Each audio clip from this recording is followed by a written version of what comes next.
The opposition says it's the job of the government to ensure parliament functions, and you are the parliamentary affairs minister, so you are the Arjun in this Chakravyuh. This monsoon session of the parliament has been by far the most productive session. In last 11 years of our government under Modi ji, has any minister taken any bribe, taken any benefits or involved in any scams or scandals? No. If a chief minister or a minister does not get bail in 30 days, So he'll go to jail. उसकी तो दुकान बंद, मतलब his अरे भाई कोई chief minister का post जो आपका बाप दादा ने आपके लिए खरीद के रखा है क्या? 60 years plus, Congress and these people had ruled this country.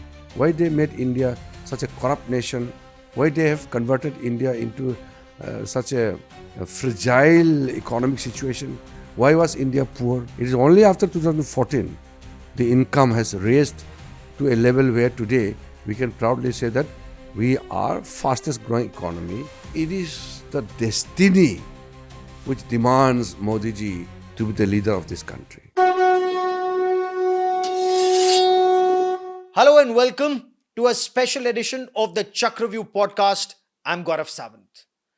Between the government and the opposition, the battle lines are clearly drawn, and caught in midst of this Chakravyuh is Kiren Rijiju, the Parliamentary Affairs Minister. He joins us on this special broadcast. Sir, welcome. Thank you.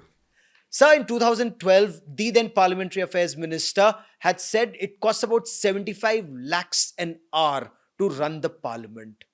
This time, about 83 hours were wasted in running that Parliament. So going by 2012 figures, about 62 crore rupees were wasted in the Lok Sabha and 60 crore wasted in the Rajya Sabha. So who's responsible for this wastage of the taxpayers' money? The figure which you have given is only as per the monetary counting in terms of how much money is spent for the manpower, for the equipments, for the space and so many things. But what about the time of the members? The most precious is the time. True. Wastage of the time of the members and the staff of the parliament, that cannot be assessed. The quantum cannot be drawn from the monetary figure. Imagine the Parliament of India, the representatives of every parliamentary constituencies and the Council of States being put under ransom by few of the greedy political leaders. It's extremely unfortunate, and also people are watching.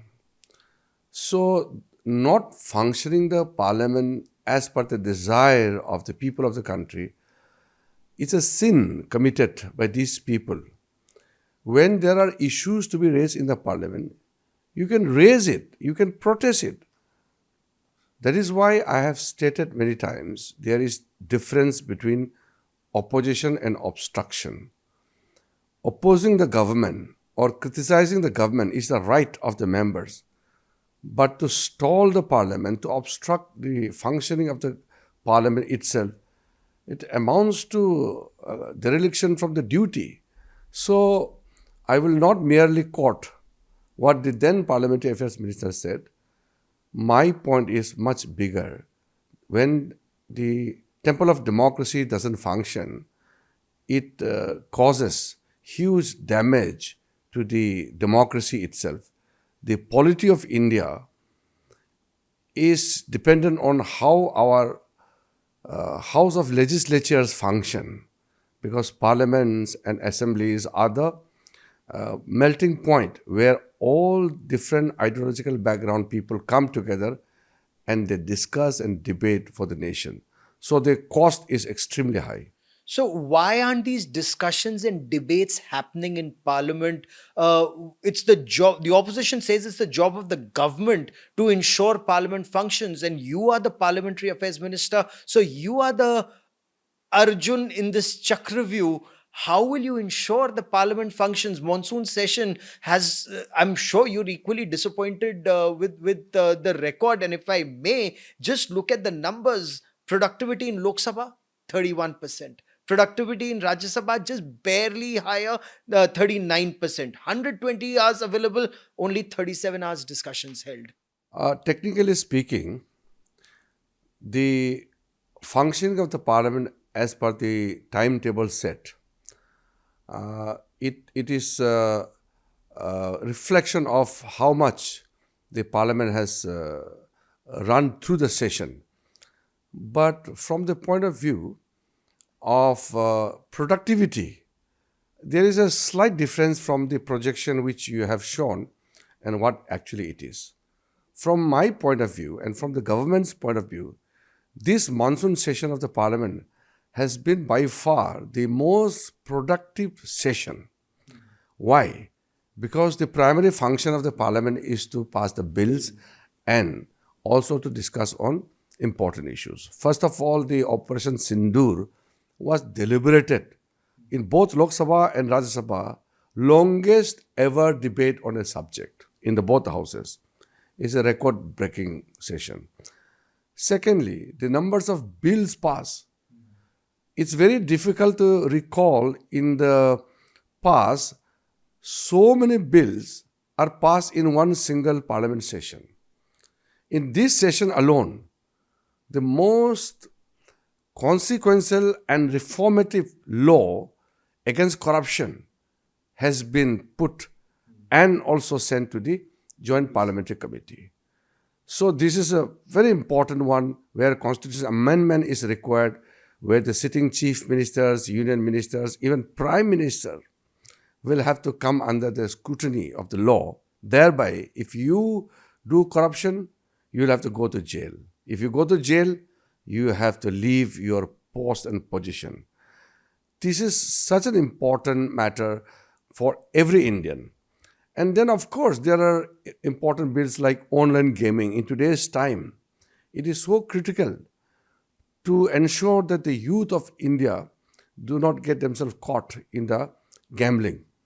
You know, there's a difference between skill and gambling. And gambling, absolutely. So it has been clearly demarcated. So this bill has been passed. The taxation bill, the biggest ever tax reforms, it is passed in this session. And the National Sports Governance Bill, and the shipping bills, the merchant bills, the reservation of tribals in the assembly in Goa. And then so many important bills like Mines and Minerals Amendment Bill was passed. The IIT, IIM bill was passed. So these are some of the most critical bills passed in this parliament session. The only thing which I am not happy is the discussion did not take place. That's the point I was coming to. It takes 2 minutes to pass a bill, 32 minutes on that crucial sports bill. So that is why, from the nation's point of view, from government's point of view, our intention is to bring good bills for the nation, and it has been done. So tell me this. But I feel sorry for the opposition MPs, especially the young, talented MPs. When we came to the parliament as a young MP, we got to learn so many things because there used to be healthy debates and discussion. Opposition ruling, there was camaraderie in terms of exchange of words. You use banter against each other. There were, at times tense, but at times light moments in the parliament.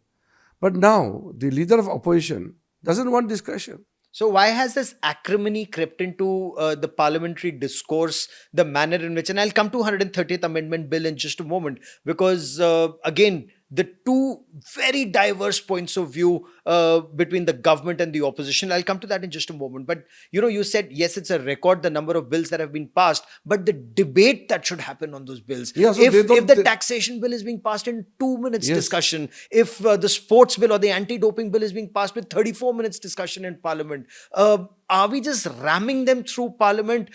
That due process, that deliberation, the meeting of the minds of our honorable lawmakers is not happening. The opposition party is not interested. But some of the opposition MPs, especially the young MPs, they have come to me and they express their willingness to participate in the discussion. But then their top leaders, especially the Congress leader, Rahul Gandhi, He's not interested in any debates and discussion because But the Congress says he's almost never permitted to speak. he doesn't know how to actually perform as a leader of opposition on the floor of the House. We have seen great leader of oppositions in the past. Rahul Gandhi, from the day one, if you just go through his speeches, he just abuses.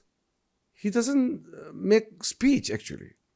There should be some statesmanship in the performance or in the words of the leader of opposition. Are you saying Rahul Gandhi is not a statesman? The problem is, see, number one, Rahul Gandhi is not matured. Secondly, his party also have some good numbers of speakers. But then if they are allowed to speak, they will overshadow Rahul Gandhi. The Congress party is a family-run party, so they want to promote only one person.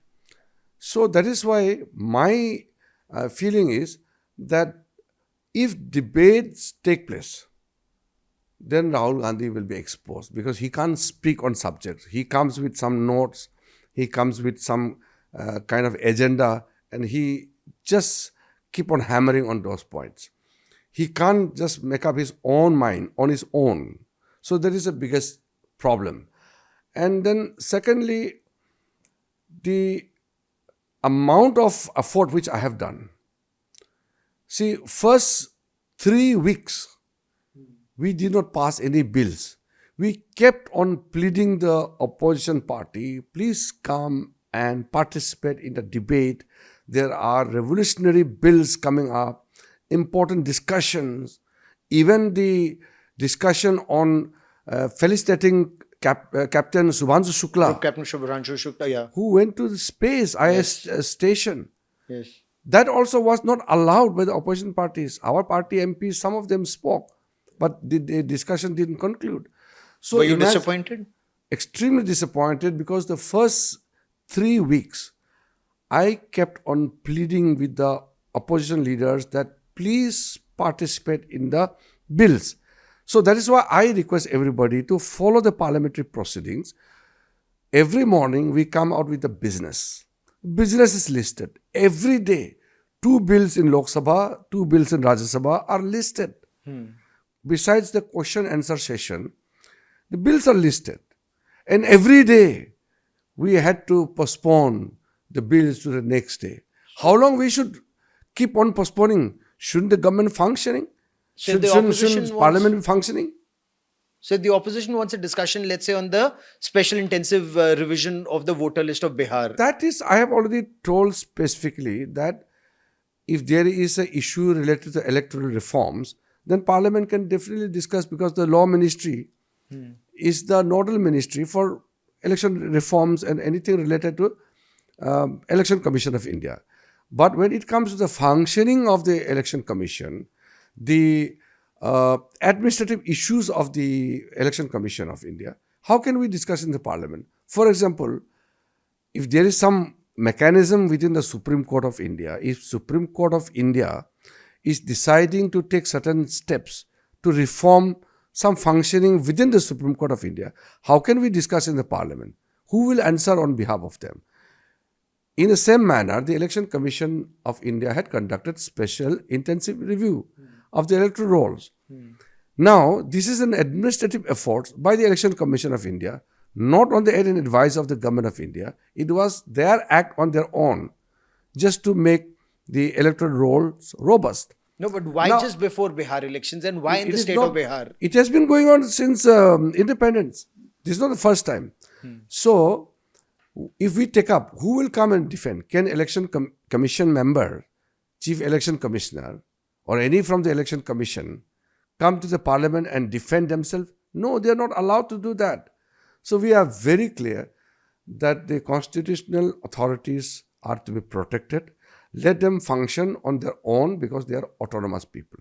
If there's a government departments, organizations, then minister will respond. But minister should respond to the member's query if it is permitted under some rules, conduct of business, rules of the procedure. The parliament functions with certain norms, certain rules, conventions. Rahul Gandhi doesn't believe in any conventions, any rules. See, first of all, you have to understand one thing. We are a democratic nation. All the political parties will have to be democratic. For example, Bharatiya Janata Party is fully democratic in its conduct. Our leaders are emerged through performance, through their capacity, with experience. But Congress party is a family-run party. So a family-run party cannot be democratic because anybody can be leader of opposition. For example, Mallikarjun Kharge is the leader of opposition in Rajya Sabha. Rajya Sabha. But he can't do anything. He has to ask Rahul Gandhi. He has no power. What kind of democracy we are seeing? It is extremely painful to see that a person like Mallikarjun Kharge, such a senior person, has to publicly say that he is there because of Gandhi family. He is there because of Rahul Gandhi and Sonia Gandhi. What a diminishing statement. If that is the position of the Congress party president and leader of opposition, what would be the fate of ordinary Congress workers? Rahul Gandhi insults the Congress party leaders, senior leaders. He torn You've the seen paper. them. He torn the paper of the cabinet decision.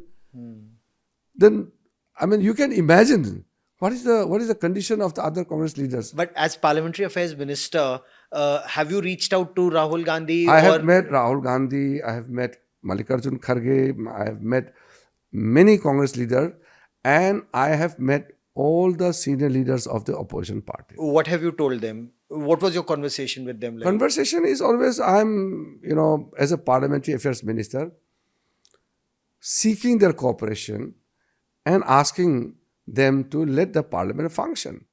And what is their response? They're not interested at all. In fact, let me tell one thing. I was deeply pained when the Captain Subhanshu Shukla's the felicitation discussion was to happen.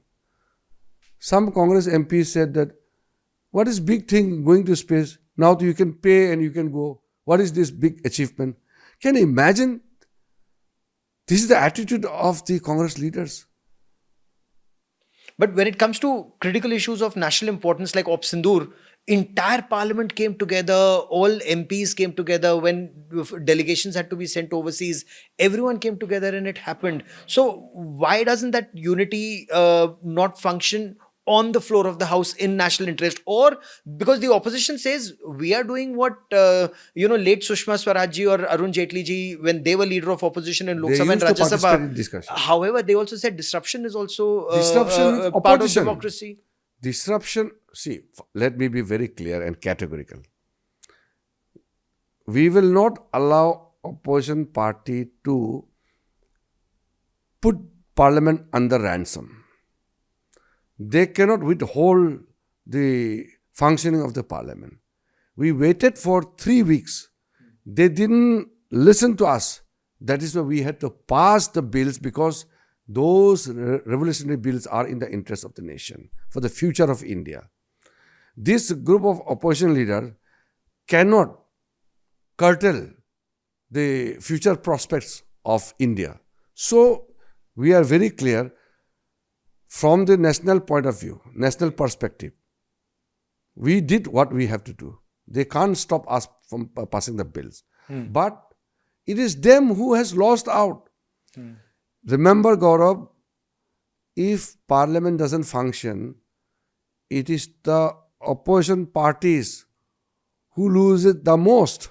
Yeah, absolutely. They should put the government on the mat They don't get in parliament. Now, look at this. Many of the opposition MPs, they don't get chance to ask questions to the ministers. So what Ministers come prepared, but they don't get chance to answer. And the officers are, okay. The officers are not under, intense pressure if parliament doesn't function. True. Yeah. True. But what do these young MPs come and tell you? The young MPs, many of them are extremely disappointed. Including from these political parties? Yes, mainly the opposition MPs, they tell me that they want to question the government. They have to raise many issues. They have to seek advice of the government and also answer many of the points which they desire to raise in the parliament. They don't get chance. What will they answer to the people of their constituencies? True. I would make a very general appeal to everyone, not only ruling or opposition, for everyone. Those parties or those MPs particularly who are not interested to take part in the debates and discussion in the parliament, don't vote for them. We have to tell the people of India, don't vote for an MP candidate who doesn't take part in discussions and debates in the parliament. That's a very big statement you're for, making. Please vote for an active and performing person as MP. That's a big statement you're making. So you are saying that you want the electorate to vote for an MP who will ask questions, participate in debates, and not disruptors. Because there is a young member of parliament from Dadar and Nagar Haveli. Or I think it's from Daman and Diu. Daman and Diu.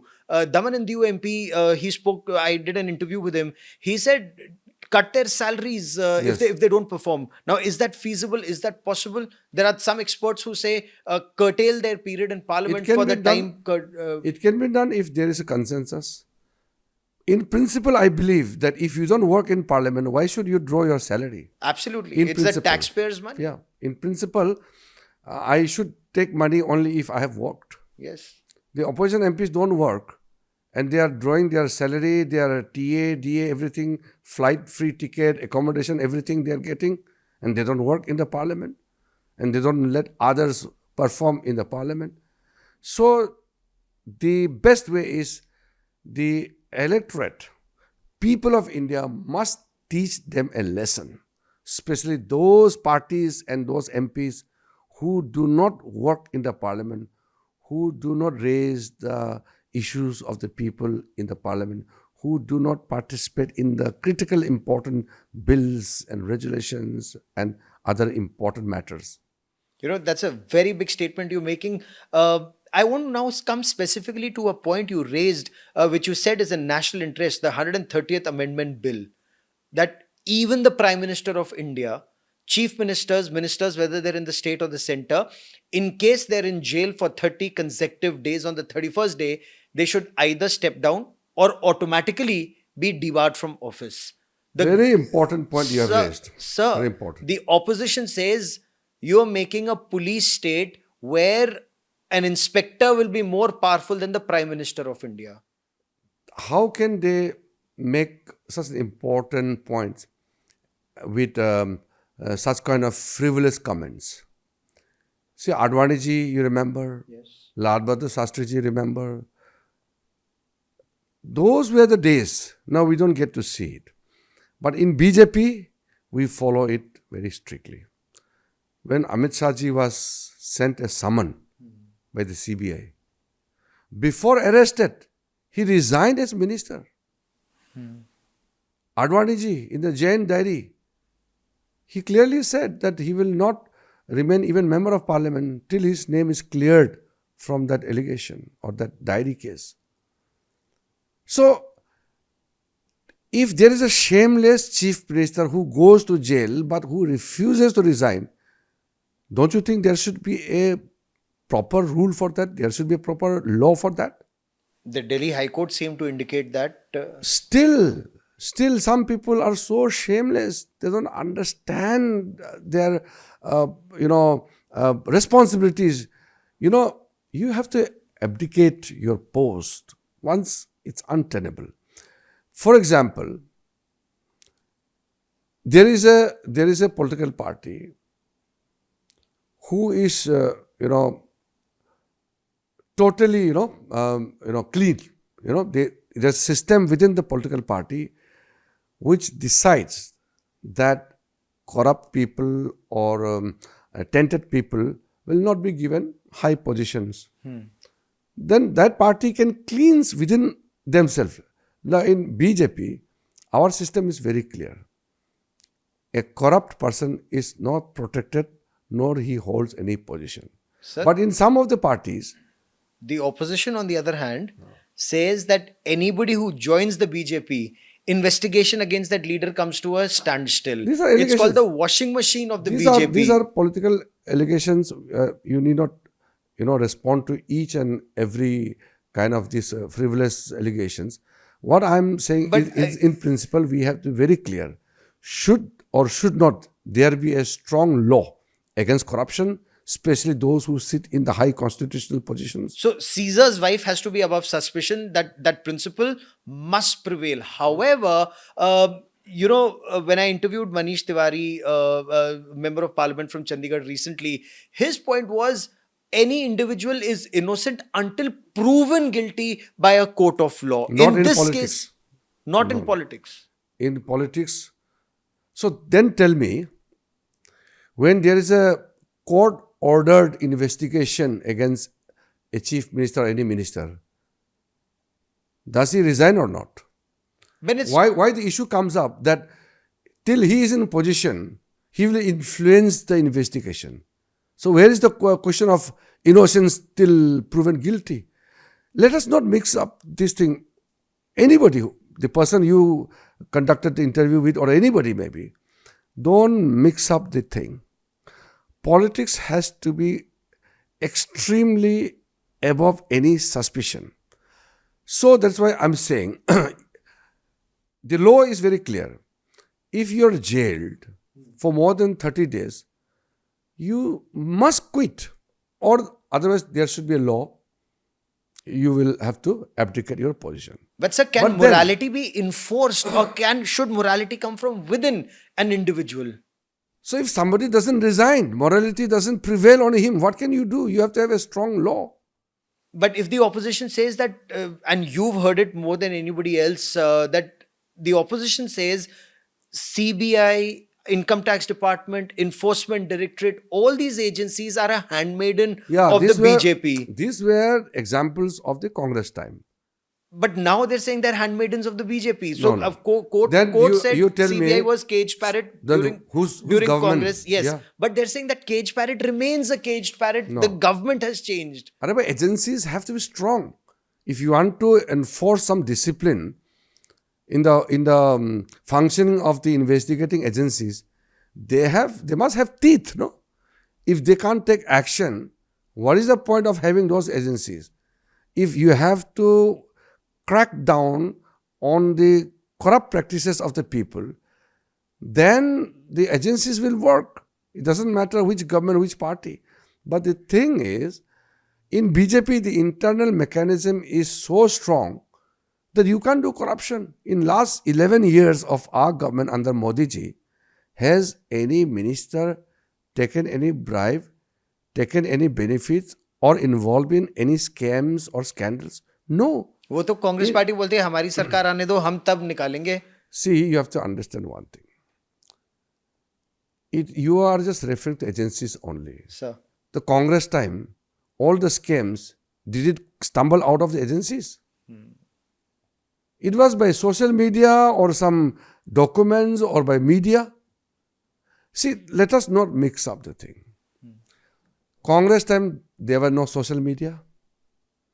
Only we had conventional media people, and of course some of the मतलब conventional social media भी gadgets. था. हाँ No, social media came after 2013. हाँ in a big way. हाँ. Not before that. You have to be very clear on the timeline. I joined social media in 2014. I was not there. There was no social मतलब media वो platform. 2G scam कोल scam हम लोग उस समय मतलब लिखते थे ट्विटर पर भी और No. That was 2012 later. हाँ. The real social Explosion, media you're saying. came after 2013. You have to be extremely, clear about the differences. Those days, less electronic gadgets, less digital era, less chance of getting exposed. Yet every day, there used to be a corruption, some scams, some scandals. Something will tumble out from the Congress government. Some minister will involve in some case. Now, 11 years in full glare of the digital world, in the full glare and full, engulfed by the social media, not a single minister is involved in any corruption. Why do you think so? It's because our party has a strong system of ensuring self-discipline And Prime Minister from the day one has clearly stated that corruption will be not tolerated in our government. I will tell you one more thing. On the first day, when I also joined the government from the day one, when Prime Minister took the oath, the first day he said, our government is devoted to the poor people. We will not take holiday. No minister will involve in any favor, any corruption, nothing doing. He himself leads from the front. That is why in this proposed 138th Constitutional Amendment, initially the recommendation was Prime Minister's office should be kept away from this provision. Like it was in the 39th Yeah. But amendment. Prime Minister was very clear. He said, why should there be special protection and special status to the Prime Minister? Prime Minister is also a citizen of this country. Prime Minister cannot be above the law. That is the stand of Prime Minister Modi ji. No, so the Prime Minister's stance is commendable. However, the opposition says no agency will have the guts to look at the Prime Minister's office. They will just go after the opposition states. Whether it's a party A or a party B or a party C of the opposition. They will never go after government ministers or Then what this Congress chief or ministers are UPA. doing? What Congress government has been doing for last 60, 70 years? And today, so many governments are opposition-ruled states. So should I tell them that the Chief Minister of Telangana, Chief Minister of Karnataka, Chief Minister of West Bengal, Chief Minister of Punjab, Chief Minister of Himachal Pradesh should, let the police get out of the government control? The special investigation team, SITs and all should get away from the government? What are they talking about? There's something called governance. The government is the responsible. Government is responsible for everything. But sir, if a chief minister does not get bail, for example, for 30 days, you've been law minister of India, and I believe the youngest law minister of India. If a chief minister or a minister does not get bail in 30 days, so he'll go to jail. And he loses chief ministership. If he gets a clean sheet from the court, he can get back his chair. But उसकी तो दुकान बंद, मतलब his अरे भाई कहीं chief minister का post आपका बाप दादा ने आपके लिए खरीद के रखा है क्या? It's not your private property.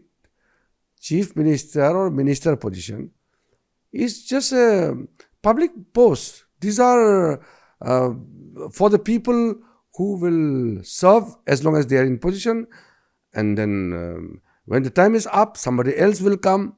This is a continuous process. Don't think that these ministerial posts are reserved for a family, for a person. We are not Congress party. And the government of India will not function like Congress family party. But sir, it's not the Congress. It is the Aam Aadmi Party, for example, or Shiv Sena Uddhav Thackeray faction. They are saying they will not even be a part of the JPC, including others. I believe even the TMC has indicated or said they will not be a part of this JPC. If they don't believe in the parliamentary democracy and parliamentary procedure, then I have no authority to beat them up. I can only request, no? If they don't come forward, what can we do? We will proceed ahead with the rest of the members. We are in majority. We are in government. We can't put our future into the hands of these people. They have ruined the country for so long years. Tell me, for last 60 years plus, Congress and these people had ruled this country. Why they made India such a corrupt nation? Why they have converted India into such a fragile economic situation? Why was India poor? Why India's per capita income was one of the poorest? It is only after 2014 the income has raised to a level where today we can proudly say that we are fastest growing economy. We are now 4.2 trillion economy. We are the fastest growing economy amongst the large big countries. And also, India is today a confident nation. Nobody can dictate us. So those days, the Congress time, we knew. I mean, like the people abroad used to think that the Indians are only coming out to seek jobs and also, India is a land of snake charmers. This kind of image was being created. And what was the image of India those days? No, but we are facing headwinds even today. But I want to, the point that you raised, that we are a very strong democracy. How would you respond to some of these international agencies that say we are an elected autocracy, or some saying that if we, even within our country, that democracy is dying and freedom of even political leaders is curtailed? Or Rahul Gandhi, for example, when he says I'm not permitted to speak, are we an elected autocracy in your view? You're Parliamentary Affairs Minister of India. That is why I'm saying Rahul Gandhi will never understand democracy, because he thinks that he is God's sent person to rule this country. He may belong to a family, but he should not forget that he is a citizen of India. Now, the whole world appreciates Indian democracy. We are the largest democracy in the world. And ancient time also there are democratic practices in our societies. So today also, if somebody wants to criticize India, then criticize on point or policy. Don't target India's Supreme Court. Don't target India's Parliament. Don't target the important institutions of India. Talk to some, people about issues specific. Okay, I am ready to talk about any issues, about policies of the government. But if somebody attacks India itself, I have to defend my country. So that is why. But do you think, are we being attacked even from outside, more ways than one? There are some elements, yes, they are attacking India. And parties like Congress are fueling them. So that is why if you see, whenever Rahul Gandhi travels abroad, if you carefully see who are the people hosting him, sitting his left and right, you will easily come to know who are these people and what is the agenda of Rahul Gandhi. You will easily, clearly come to know. So that's a very big statement. He's leader of opposition in Lok Sabha. That is why I'm saying. Otherwise, why would I be speaking about? No, but tell me this. So who are the people he's meeting in your view? I would like to request you to check the photographs, to check the event managers. Who are those people who give space to Rahul Gandhi? Today, Gaurav, let's come to the point. If Rahul Gandhi was not son of Rajiv Gandhi, what would be his status? He is being propped up by his party, and there is a group in our country. First, they will make him hero, and then they will expand his image, artificial image. Then they will amplify his points of views, his speeches, and they will make him hero. So this is a group of people who are doing it. But sir, he's brought the Congress party from just about 40 odd seats to 99 odd seats. What are you saying? Three elections, they could not reach 100 seats. And you think that he is a successful leader? In other parties, suppose in BJP, under somebody's leadership, if BJP fails to get 100 seats in 3 elections, do you think he will still be leader? What is so special about him? Sir, his effort, look at the amount of effort he puts in, like Bharat Jodo Yatra. It's not effort. The issues that he raises. He has been launched again and again. But the issue is, he will stay for 10 days in India, then 20 days abroad. Don't think that people are fools. Where does he go abroad?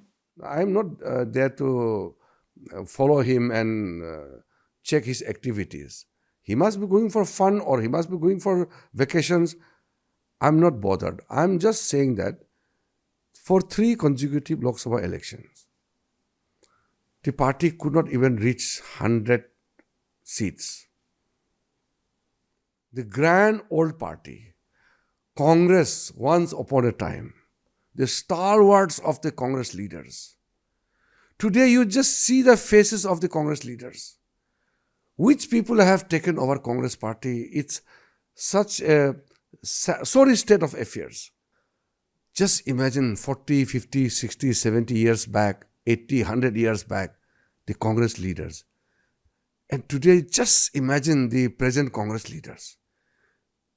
Which people have taken over Congress party? And the leader, Rahul Gandhi. Oh my God, I can't even comprehend that someday Congress would fall into the hand of such a leader. But tell me this, sir. Who are the good leaders who are not allowed to speak as Parliamentary Affairs Minister? What is it that you have concluded? I don't decide on anything. It's the rules which decide. They have abused the speaker also. Speaker also will have to follow the rules. You will speak when it is your turn. If you want to speak in somebody's turn, you will not be allowed. Every member has a right and privilege. All the members of the parliament are equal. The parliament floor is for everybody. That doesn't mean that everybody will speak at the same time. The person whose mic is on is authorized by the speaker. He will speak. So, as Parliamentary Affairs Minister, what's been your biggest challenge? My biggest challenge is to make the opposition party realize that what they are doing is detrimental to the democracy, to the Constitution of India, and for future of India. I think that is the toughest challenge. I can make people understand about so many things, but it's very difficult to make the opposition realize their mistakes. And remember, people of India are wise. They will never vote for a party. They will never bring them to the government because they know that they are working against the interest of India itself. And Rahul Gandhi has already made a statement that he is fighting against the Indian state. So there are intelligent people in our country who understand, all this agenda of Rahul Gandhi and his team. People are not going to give these people free rope to climb up. People are smart. In the winter session, what will be your challenge? Because if this continues, I will appeal again. You can only appeal. Is there something else that you can reach out to? It's a give and take. So what can you give for them? There is a simple way of making Congress party realize and understand their responsibility. That is, their leader should be responsible. If the leader is irresponsible the way he is behaving now, the party is helpless. That is why the Grand Old Party is reduced its position. Sir, but the Grand Old Party or the India bloc was able to stop the BJP achieving, the Prime Minister's target was 400 par. You were stopped at 240, 240. But our alliance is in majority. Alliance is in majority. So every party of NDA, every member of NDA has projected Modi ji as our leader and Prime Minister candidate. Every vote for NDA is vote for Modi only. So do you see this as a challenge? Do you see the Congress or the opposition bloc uniting? Bihar elections, would that be the biggest biggest challenge? You are understanding the whole issue in a reverse manner. These political parties, Muslim League on one side, Uddhav Sena on other side, Congress party on one side, Mamata Banerjee on other side, and the left party in behind, they are forced to come together because people of India are supporting solidly behind Modi ji. What forced them to come together? You have to understand that because of the mass appeal of Modi ji, because of his popularity, because of his wide mass acceptance amongst the people, they are forced to come together. In fact, did you ever imagine that the Muslim League in Kerala will sit together with Uddhav Thackeray ji? How do you see that? Have you realized that Mamata Banerjee will sit with the Communist Party in India bloc, India alliance, whatever? They were forced to do that. They are saying that Modi ji is not a strong leader. If Modi ji is not a strong leader, Who forced them to come together against their ideology? What made them come together? Modi ji is the only leader who made all these people fighting each other, but again coming together for lunch and dinner, only to speak against Modi ji. In fact, even in the latest India Today Mood of the Nation survey, he remains the most popular prime minister, or even the most likely prime minister if elections were held today. He's tipped to be prime minister again. More than 50% of India of respondents. It is not 50. Modi ji or us or our party. It is the destiny which demands Modi ji to be the leader of this country. India deserves to be in the top of the table in the Committee of Nations. The people of India desire that Modi ji should be the leader of our country. The opposition people are just crying fouls out of nothing. They are accept, in their public speech, internally they have accepted that they can't defeat Modi ji because people of India are behind Modi ji. And So the next election we are lucky. India is fortunate to have a prime minister like Narendra Modi ji. Otherwise, in 2014, our economy was almost collapsed. Scams everywhere. India was amongst the fragile economies of the world. And things reversed after 2014 with a prudent fiscal policy, efficient economic management. But do you see challenges rising now, given whatever is happening? Don't talk about the issues with particular country. I'm talking about our own strength. So it is people of India who want Modi ji to remain as the leader of our country. It is not the opposition who will decide the fate of this country. It is the people of India who will decide the fate of our country. So no 75-year age, bar. I'm nobody to talk about that. People of India will decide. Yeah, because in the India Today Mood of the Nation, very clearly, he is head and shoulders above everybody else. There is, I think, the closest after Prime Minister Narendra Modi in the India Today Mood of the Nation is Rahul Gandhi at 25%, and he's 56%. Rahul Gandhi, don't consider him as a, leader by his performance or by his efficiency. He is leader by Congress party's family product. He is leader of Congress party because he is son of Rajiv Gandhi. But he's working very hard. That doesn't matter. See, in democracy, somebody has to be in the opposition. It cannot be that the whole country will have one party. India is a multi-party democracy. So if there are opposition parties which are permitted by the Constitution of India, there will be some opposition always. That doesn't mean that he has become the leader of the country. He will have, because our party also has many opposition, groups who are anti-BJP. So they will, by default, they will vote for Rahul Gandhi. Not because Rahul Gandhi is efficient leader or Rahul Gandhi is very capable person, but because somebody has to be there in the opposition party. So some of the people who are disgruntled elements who are not happy with the growth of India will always support people like Rahul Gandhi. So this is basically a factual thing which will prevail all the time. So what is your KRA, for the winter session? If this was like 31% work done, though, as you rightly pointed out, large number of bills were passed in Lok Sabha, better debate, more bills. Can we reach that 80% efficiency or 100% efficiency in winter session? In the winter session, I think I'll renew my approach with the opposition parties, and I will tell them, I'll try to convince them that they have lost out in the monsoon session. Means